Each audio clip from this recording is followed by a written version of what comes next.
Hello दोस्तों last lecture में हमने देखा था कि कैसे non homogeneous linear differential equation higher order के अंदर हम कैसे पीआई कैलकुलेट करते हैं, जिनमें से दो टाइप हम ऑलरेडी कर चुके हैं और दो टाइप्स हमें दोस्तों आज डिस्कस करने हैं।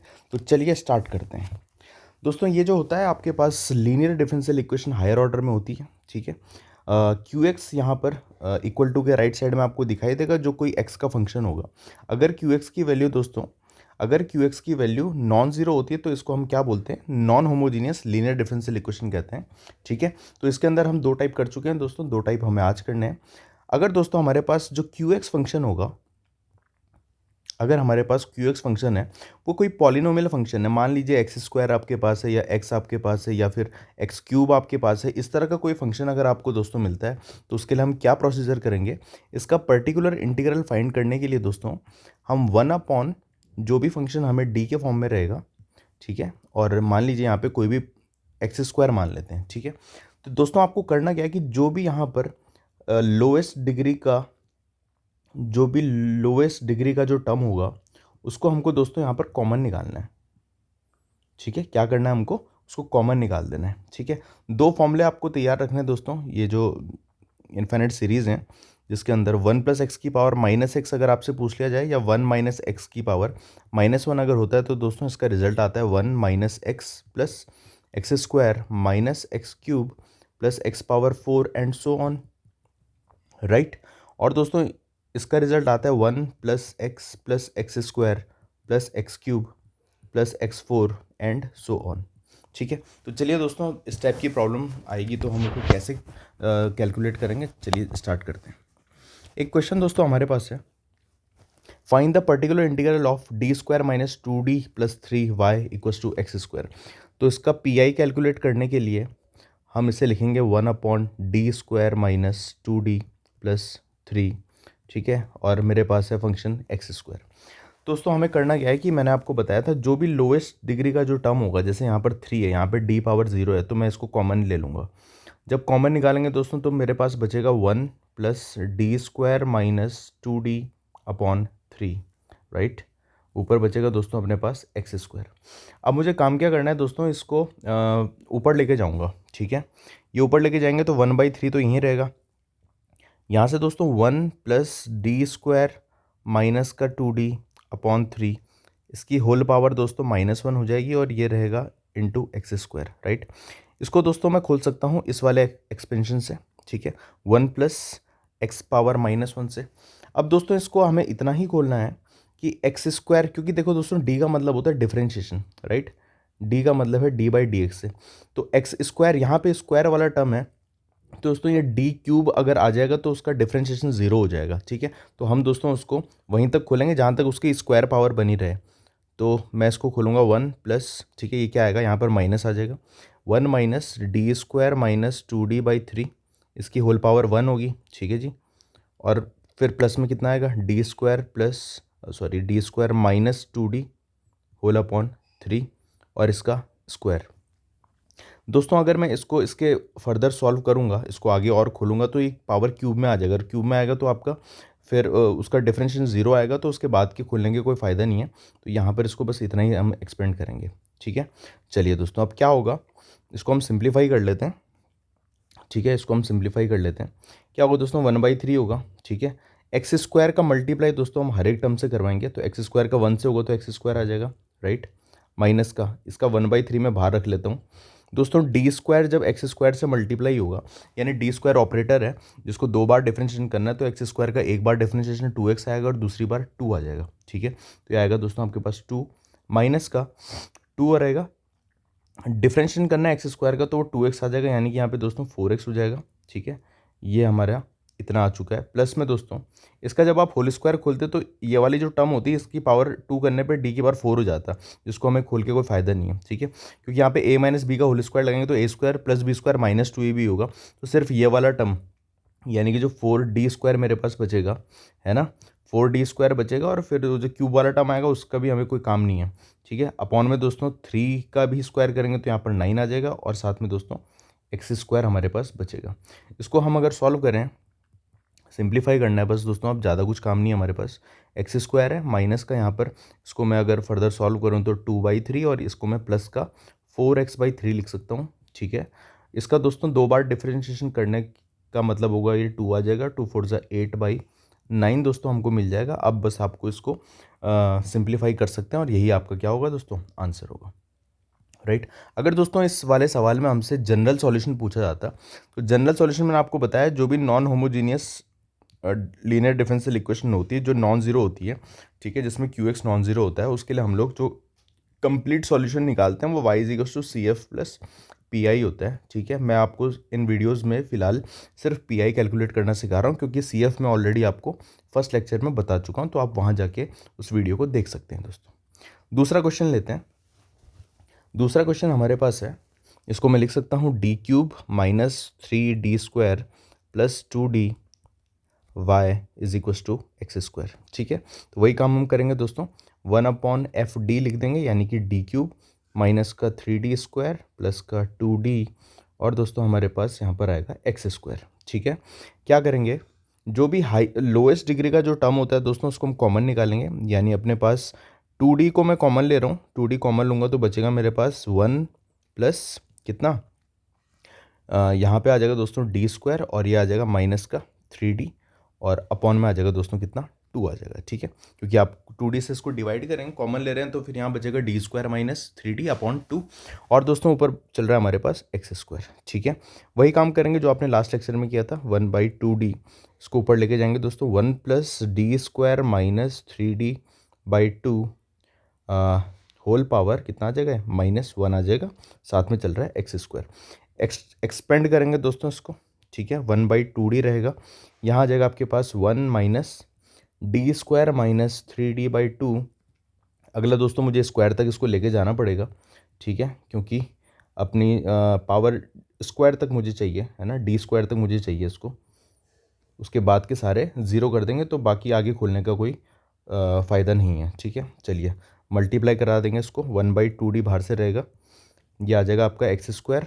ठीक है, माइनस का 1/2 को बाहर ले रहा हूँ, x² का 2 बार डिफ्रेंशिएशन 2 आ जाएगा, माइनस का 3 इंटू में दोस्तों एक बार डिफ्रेंशिएशन इसका 2x बन जाएगा, यानी कि इसको मैं 6x लिख सकता हूँ, राइट, प्लस इसका होल स्क्वायर खोलेंगे दोस्तों तो मिलेगा मुझे d⁴ खोल के कोई फ़ायदा नहीं है, यहाँ इसको खोलेंगे तो 9d² आ जाएगा, नीचे दोस्तों 2 का स्क्वायर 4 बन जाएगा, इसकी जो तीसरी टर्म वो आती वो क्यूब वाली आती तो उसको भी खोल के कोई फ़ायदा नहीं है। ठीक है, इसका आप मल्टीप्लाई करा दें, ये बन रहा है अपने पास 1/2d x² माइनस, यहाँ दोस्तों 2 कॉमन लेके मैं इसको 1 और माइनस माइनस का प्लस 3x भी लिख सकता हूँ, सही बात है, ठीक है जी, प्लस 9/4। ठीक है, d² दोस्तों इसका 2 बार करेंगे तो कितना आ जाएगा अपने पास, 2 आ जाएगा, 2 आने का मतलब है कि यहाँ पर कट के फिर 2 बच जाएगा। ठीक है जी, अब देखो दोस्तों 1, क्योंकि d का मतलब होता है दोस्तों d/dx, तो 1/d का मतलब क्या होता है, इसका मतलब होता है इंटीग्रेशन। ठीक है, integration with respect to x, क्योंकि यहाँ पे इंडिपेंडेंट वेरिएबल हमारा x चल रहा है। ठीक है, दोस्तों इसका 1/2 को मैं बाहर ले रहा हूँ, यहाँ पर हम डायरेक्ट इसको इंटीग्रेट कर लेते हैं, x² का इंटीग्रेशन आएगा दोस्तों x³ 3। ठीक है, फिर मैं 3x का कर रहा हूँ, इसका आ जाएगा 3x² 2 और दोस्तों 9/2 माइनस 1 कितना आ रहा था हमारे पास, 7/2 आ रहा था, यानी इसका आ जाएगा प्लस में 7/2x। तो ये दोस्तों हमें क्या मिल रहा है, इसका पर्टिकुलर इंटीग्रल मिल रहा है। ठीक है, तो मुझे उम्मीद है कि आपको ये बात बहुत अच्छे से समझ में आ गई होगी। चलिए दोस्तों अगले टाइप में हम लोग मूव करते हैं। नेक्स्ट टाइप हमारा जो बोलता है, नेक्स्ट टाइप क्या है दोस्तों, नेक्स्ट टाइप ये है कि अगर QX की वैल्यू e⁴ax इंटू VX हो जाए e⁴ax इंटू VX हो जाए, यहाँ पर VX की जगह दोस्तों हो सकता है कि cos AX टाइप का हो, या फिर sin AX टाइप का हो, या फिर दोस्तों कोई पॉलिनोमियल फंक्शन हो, जैसे x हो गया, x² हो गया, इस तरह का कोई प्रॉब्लम होगी दोस्तों, उसे हम कैसे सॉल्व करेंगे। इसका पर्टिकुलर इंटीग्रल निकालने का तरीका ये है कि सबसे पहले तो आप इसे 1/fd फॉर्म में लिखेंगे, फिर जो भी फंक्शन आपके पास चल रहा है QX, ठीक है, उसको लिखेंगे। अब इसमें आपको दोस्तों करना क्या होता है, e⁴ax है, इसको हम बाहर कर देंगे, ठीक है, और यहाँ पर a जो है वो रिप्लेस हो जाएगा दोस्तों यहाँ पर d + a से। ठीक है, मतलब जहाँ पर भी d आएगा वहाँ d + a लगा देंगे और इनटू में QX, इसके साथ हम ऑपरेशन लगाएंगे। ठीक है, तो दोस्तों क्वेश्चन करेंगे तो फिर मुझे लगता है कि आपको ये बातें समझ में आएंगी। बस आपको देखना है कि अगर यहाँ पे e की पावर x है तो मुझे d की जगह d प्लस a से उसको रिप्लेस कर देना है, तो फिर आगे क्वेश्चन हम लोग उसको ट्राई करेंगे, राइट। तो चलिए दोस्तों इस पर क्वेश्चन लेते हैं। क्वेश्चन मुझे मिल रहा है d² + 3d + 2y = आप यहाँ देख रहे हैं दोस्तों, यहाँ पे जो qx है वो कितना है, qx की वैल्यू दोस्तों यहाँ पे e⁻²x और साथ में दोस्तों कितना है sin 3x चल रहा है, ठीक है। यानी कि वही वाली फॉर्म आ गई e⁻x × vx, यहाँ पे sin 3x है मेरे पास। तो दोस्तों पर्टिकुलर इंटीग्रल निकालने के लिए 1/fd यानी मेरे पास है d² + 3d + 2, ठीक है, टाइम्स ऑफ qx रहेगा अपने पास। अब मुझे करना क्या है दोस्तों, e⁻2x है तो इसको मैं बाहर लिख देता हूँ, ठीक है। और दोस्तों यहाँ पर 2 है, a की जगह 2 है तो फिर ये रिप्लेस हो जाएगा किससे, d + 2 से, यानी d + 2 का square plus 3 times of d + 2 plus का 2, राइट। और इनटू में दोस्तों ये आ रहा है अपने पास sin 3x। अब मुझे ऑपरेशन जो भी लगाना है वो इसके हिसाब से लगाना है, ठीक है जी। और ये मैं आपको ऑलरेडी करा चुका हूँ, उसको कैसे सॉल्व करेंगे फटाफट से देख लेते हैं। इसका होल स्क्वायर खोलेंगे दोस्तों, मिलेगा आपको d² + 4d + 2 + 4 सॉरी, और यहाँ मिलेगा आपको 3d + 6 प्लस का 2, साथ में चल रहा है sin 3x। इसको सिंप्लीफाई करें तो दोस्तों मुझे मिलेगा d² प्लस का आ जाएगा दोस्तों 7d और 6 4 10 प्लस 2 आ जाएगा 12 दोस्तों, ठीक है। यहाँ पर चल रहा है अपने पास sin 3x। अब आप sin x का रूल जानते हैं, जहाँ पर भी d² आएगा उसको -a² से रिप्लेस कर देते हैं, ठीक है। यानी कि इसको मैं यहाँ पे कितना कर दूंगा, यहाँ पे a की जगह 3 है तो इसको मैं माइनस में दोस्तों 3 का स्क्वायर यानी कि 9 लिख दूंगा, ठीक है। प्लस में मेरे पास आएगा 7d प्लस का 12 और साथ में दोस्तों अपने पास आएगा sin 3x, राइट। चलिए e⁻2x चल रहा है दोस्तों, अपॉन में मेरे पास आएगा 7d प्लस का 3 बन जाएगा, ठीक है। अब आप इसके आगे की कहानी जानते हैं। इसको फिर से मुझे स्क्वायर टर्म में बनाना है। स्क्वायर टर्म में बनाने के लिए दोस्तों क्या करेंगे, इसको रैशनलाइज करेंगे। तो 7d - 3 और 7d - 3 से मैं मल्टीप्लाई एंड डिवाइड कराऊंगा, ठीक है। तो मुझे जो फाइनल आंसर मिलेगा e⁻2x, ठीक है, ये दोस्तों कितना आने वाला है, 7d - 3 आएगा। नीचे दोस्तों आइडेंटिटी लग जाएगी, यहाँ पे 49d² माइनस का 9 हो जाएगा और यहाँ पे दोस्तों बचेगा अपने पास sin 3x, राइट। चलिए ये दोस्तों मुझे मिलने वाला है अपॉन में, यहाँ पे दोस्तों जहाँ पर भी d आ रहा है, d² आ रहा है, वहाँ पे आप क्या करेंगे, रिप्लेस करेंगे इसको, यानी 49 इंटू में माइनस का 9, ठीक है, और माइनस का 9, तो ये कितना आता है दोस्तों, 9 9 से 81 होता है, ठीक है। और 9 4 जा 36, 36 एंड 8 कितना आ जाएगा, 44 आ जाएगा, ठीक है। सही किया मैंने, 9 9 से 81 आ जाएगा, 9 4 जा 36 एंड 8 41 आ जाएगा, ठीक है, 44 आ जाएगा, ठीक है। तो ये दोस्तों मुझे कितना मिल रहा है, e⁻2x अपॉन माइनस का 441 माइनस का 9 तो माइनस का 450 हो जाएगा दोस्तों, और साथ में दोस्तों कितना चल रहा है, sin 3x चल रहा है, ठीक है। और साथ में ये भी चल रहा था, सॉरी 7d - 3 भी तो चल रहा है ना। तो 7d - 3, अब आप इसमें ऑपरेशन लगाएंगे, d का मतलब होता है डिफ्रेंशिएशन, तो आप इसको डिफ्रेंशिएट करेंगे, e⁻2x माइनस का 450, इसको मैं बाहर लिख लेता हूँ, और ये बचेगा दोस्तों मेरे पास 7 sin 3x का हो जाएगा दोस्तों कितना, 3 cos 3x, तो इस 7 3 से 21 हो जाएगा, cos 3x आ जाएगा एंड माइनस का 3 sin 3x आ जाएगा। तो दोस्तों इस तरह से हम इसको सॉल्व करेंगे, कैलकुलेट करेंगे, इस तरह से आप इसका पीआई निकालेंगे, ठीक है। आई होप आपको ये समझ में आया हो। एक और क्वेश्चन हम लेते हैं दोस्तों, उसके बाद आपके सारे डाउट क्लियर हो जाएंगे। चलिए दोस्तों इसका सॉल्यूशन देखते हैं। ये आ रहा है दोस्तों मेरे पास d² + 1 y = x e⁻x, तो ये भी वही वाली फॉर्म में है ना, बट यहाँ पे पॉलिनोमियल फंक्शन है। तो उसमें क्या करेंगे दोस्तों, 1/fd करेंगे, यानी d² + 1, ठीक है। और मेरे पास क्या चल रहा है, qx चल रहा है, ठीक है। तो क्या करेंगे, e⁻x को बाहर लिख देंगे अपॉन में, क्योंकि यहाँ पर a की जगह दोस्तों 1 है, यानी कि मुझे d को रिप्लेस करना पड़ेगा d + 1 से, d + 1 का होल स्क्वायर प्लस का 1, और यहाँ पर दोस्तों x आ जाएगा, ठीक है। आगे क्या सॉल्व करेंगे, इसको e⁻x रहेगा अपॉन में, खोलें इसको, ये मिलेगा आपको d² प्लस का 2d एंड प्लस का 1 1 + 1 2 हो जाएगा, ठीक है। यहाँ पर आ रहा है अपने पास x।